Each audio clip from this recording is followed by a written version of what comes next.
Hello friends, कैसे हैं आप सब। मैं हूं शिवानी, आपका आपके चैनल टीचिंग मैंने में स्वागत करती हूँ। आज हम पढ़ेंगे लेव वाइगोत्स्की का सोशियो कल्चरल थ्योरी यानी सामाजिक सांस्कृतिक सिद्धांत, जो कि सीटेट और बीएड लेवल पर बहुत ज़रूरी है। किसी भी टीचिंग एग्जाम के लिए बहुत ज़रूरी है, टीचर्स के लिए बहुत ज़रूरी है, ताकि हम बच्चों को समझ पाए।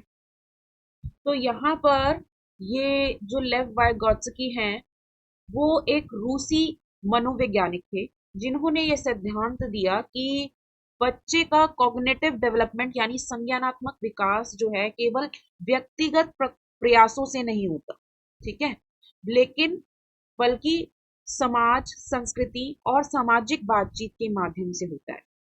ठीक है, तो जब वो उसमें आता है, समाज में आता है, संस्कृति को अपनाता है या सामाजिक बातचीत करता है, उसके माध्यम से जो है उसका संज्ञानात्मक विकास होता है। संज्ञानात्मक विकास किसने दिया था? जीन प्याजे ने।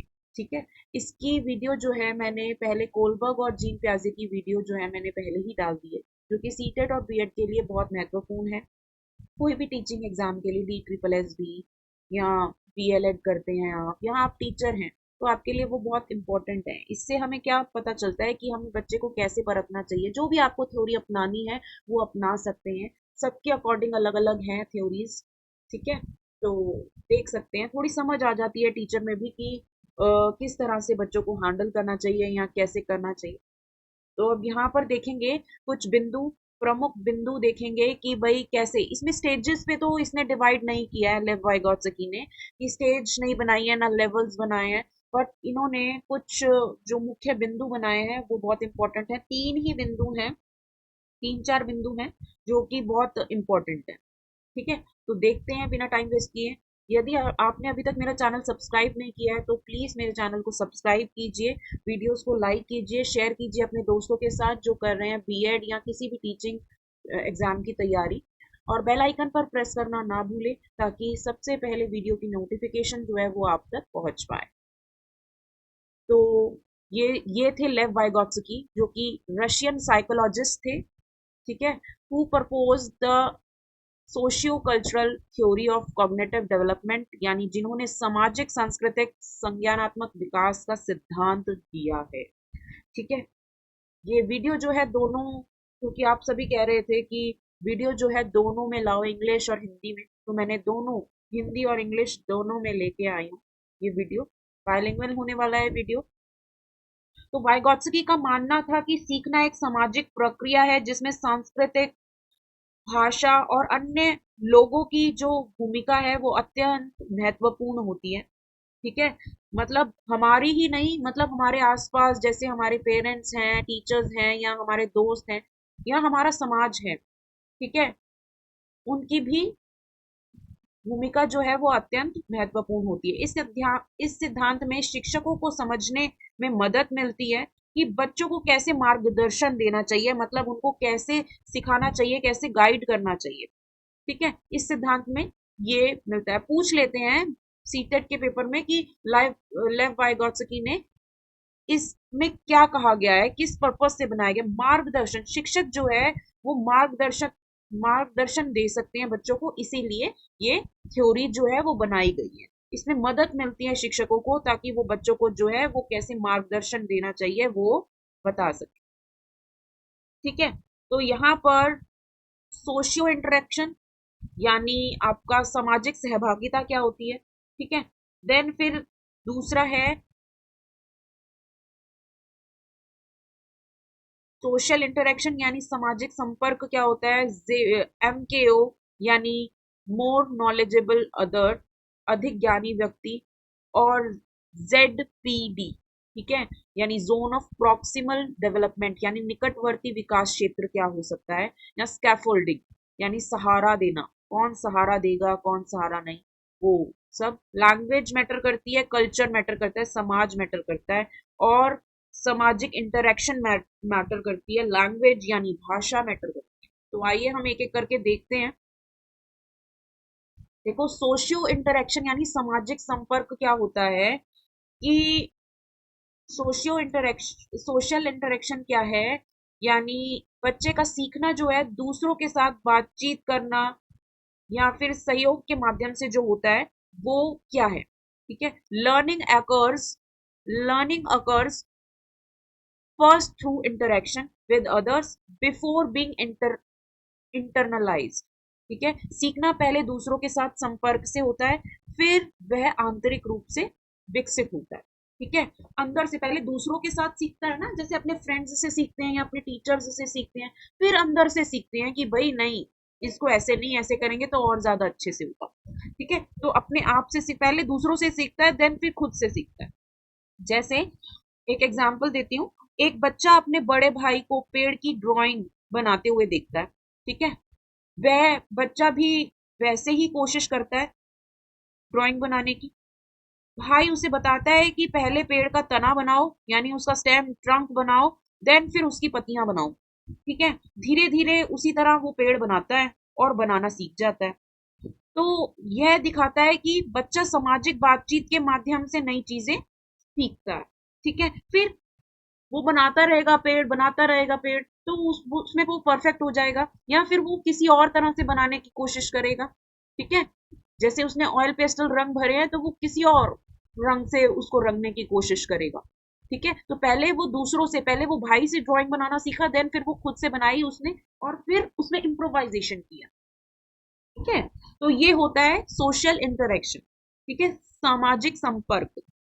फिर उसके बाद आता है मोर नॉलेजेबल अदर्स, यानी someone who has more knowledge, यानी शिक्षक, जैसे शिक्षकों को ज्यादा नॉलेज होती है, skill than the learner, like a teacher, like a parent guide करते हैं, ठीक है। ऐसा व्यक्ति जिसके पास बच्चे से अधिक ज्ञान हो, अनुभव हो, एक्सपीरियंस हो, जैसे शिक्षक और माता पिता, ठीक है, या फिर कोई एल्डर वर्ग, ठीक है। देन या फिर कुछ कोई और, तो ये है।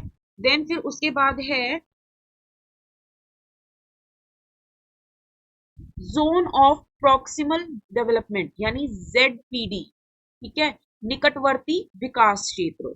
The difference between what a child can do alone and what they can do with help, वह अंतर जो बच्चा अकेले नहीं कर सकता लेकिन सहायता से कर सकता है, ठीक है। तो यहाँ पर क्या है, ZPT वह क्षेत्र है जहां बच्चा अकेले कार्य नहीं कर सकता, ठीक है, लेकिन किसी सक्षम व्यक्ति की मदद से कर सकता है। आप देखेंगे जब स्कूल में सीजर मंगाई जाती है या कोई ऐसा नुकीली पदार्थ मंगाई जाती है, कंपास वगैरह, तो वो किसके देख रेख में करता है, वो टीचर की देख रेख में ही कंपास यूज करता है। कहीं कोई चुबा दे या उसको यूज नहीं करनी आए या आंख में लग जाए या कुछ, ठीक है। तो वो दूसरों की सहायता से जब वो काम करता है, वो ZPT का क्षेत्र है जब वो अकेले कार्य नहीं कर सकता, लेकिन या फिर कोई फायर वर्क करना है या घर में कुकिंग करनी है, तो मम्मी उसको सिखाती है, नहीं ऐसे ऐसे कर, ऐसे ऐसे कर, तो मम्मी उसकी देख रेख करती है कहीं वो जल ना जाए। मान लीजिए एक बच्चा 3 तक की गिनती खुद से कर सकता है, ठीक है,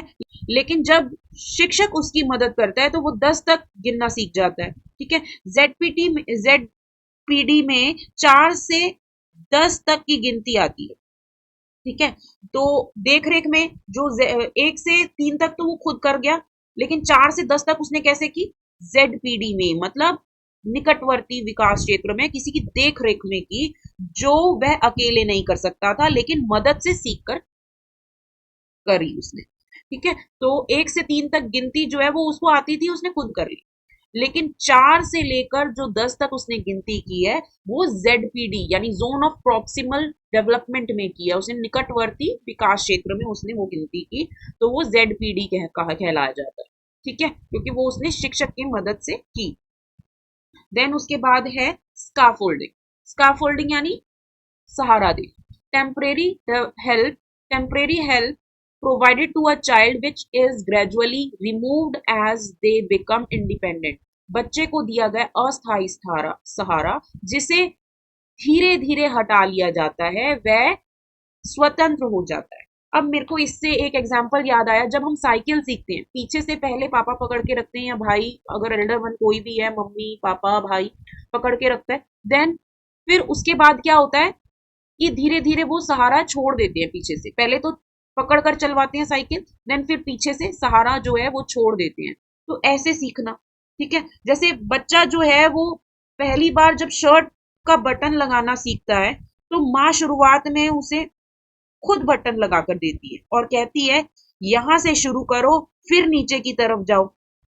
ठीक है, कुछ दिनों बाद बच्चा जो है वो खुद से बटन लगाना शुरू कर देता है। तो इस जो प्रक्रिया, ये पूरी जो प्रक्रिया होती है, प्रोसेस होता है, उसको स्कैफोल्डिंग कहते हैं। स्कैफोल्डिंग मतलब ये जो बच्चा मदद से सीखता है, यानी शिक्षक या माता पिता शुरुआत में बच्चे की मदद करते हैं और जैसे जैसे बच्चा सीखता है सहायता धीरे धीरे कम कर दी जाती है। तो वो साइकिल वाला जो एग्जाम्पल है वो बिल्कुल मेरे को एकदम स्कैफोल्डिंग से याद आया कि जब मैं साइकिल चलाती थी तो पीछे से पहले पापा पकड़ देते। यहाँ आप देखेंगे कि साइड में जो टायर्स लगा दिए जाते हैं, एक्स्ट्रा टायर्स लगा दिए जाते हैं, फिर उसके बाद में वो निकाल दिए जाते हैं जब थोड़ा थोड़ा बच्चों को आ जाती है।